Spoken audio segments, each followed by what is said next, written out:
us that in the Bible. It tells us that we are to put on the whole armor of God that you may be able to stand against the wiles of the devil. What do you mean? The wisdom. The things that the devil are trying to do in our lives to stop us from becoming what God has called us to become. So we are in a battle for our potential. For the potential God has placed in you, we are battling for. For the potential that God has placed in our children, we are battling for. For the potential God has placed in our family, we are battling for. So we are battling for not only our life, but the lives of our children and our children's children. We're battling. And anytime you are in a battle, there's going to be some struggle. There's going to be some struggle.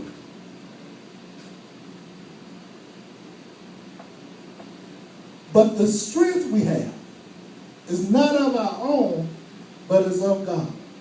We need the power of God operating in our life.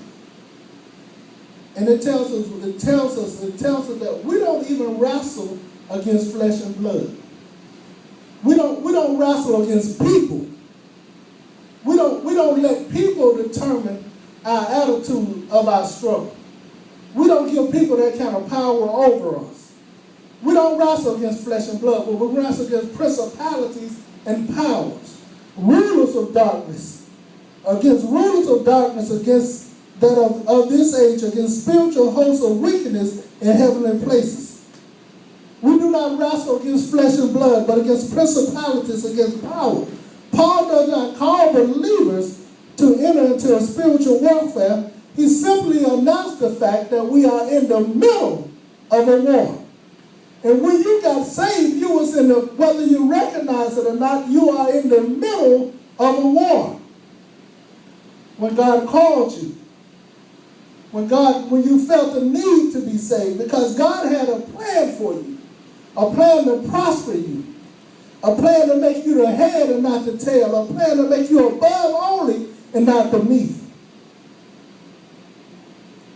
So we're in a battle for our life. We're in a battle for our spiritual health. We're in a battle for our mental health. We're in a battle for our mind. We're in a battle for our children and our children as the children.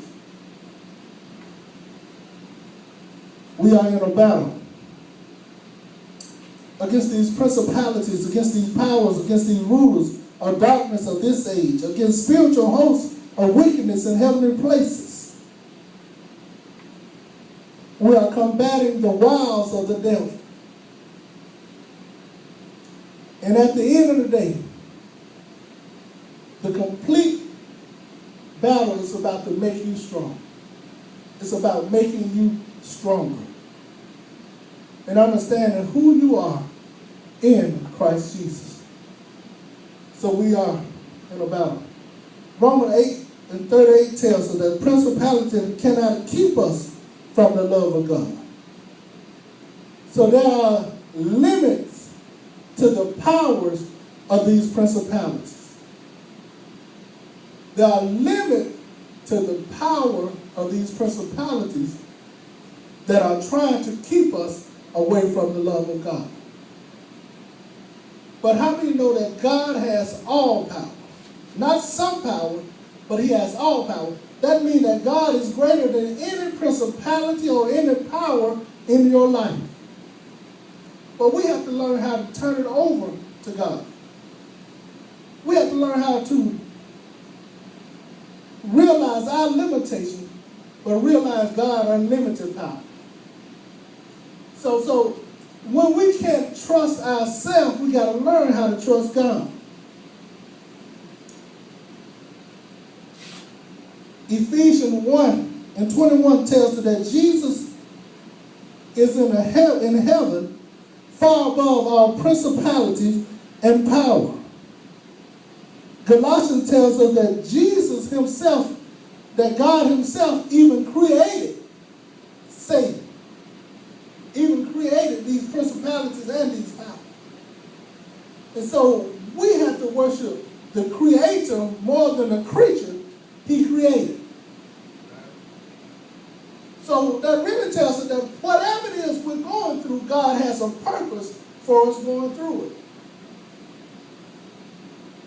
He has a purpose. He's building us up for something that's greater than us.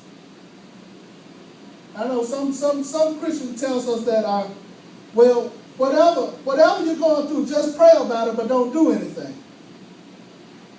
But no, that ain't how God works. God tells us to take a stand against the devil.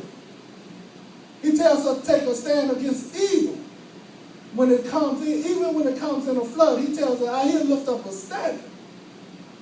And so we don't just pray about things. We do something when we're under attack. Right? We do something. And what if, this is Black History Month, what if Dr. King would have just told us, never take a stand.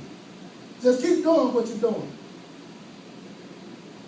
What if Rosa Parks never would have said, no, I'm not going to give up my seat today? We'll still be in the same shape we were in then. But God is telling us, take a stand for righteousness. And if you take a stand for righteousness, he'll fight your battle for you. If you figure out what is worth fighting for, he'll be there in the midst of the fight for you, with you. He'll be there with you. That's what he promised us, never to leave us nor forsake us. He didn't promise us that we wouldn't go through anything, but he promised, I'll be there with you. He didn't promise that we wouldn't have hard times, but he said, I'll be there with you in the middle of the hard time. He didn't promise you that you'll never have struggle, but he promised you that in the middle of your struggles, I'll never leave you nor forsake you. He promised you that. He promised you that. In our text this morning, Paul is looking at the situation of early Christians and what the difficulty they're getting ready to face.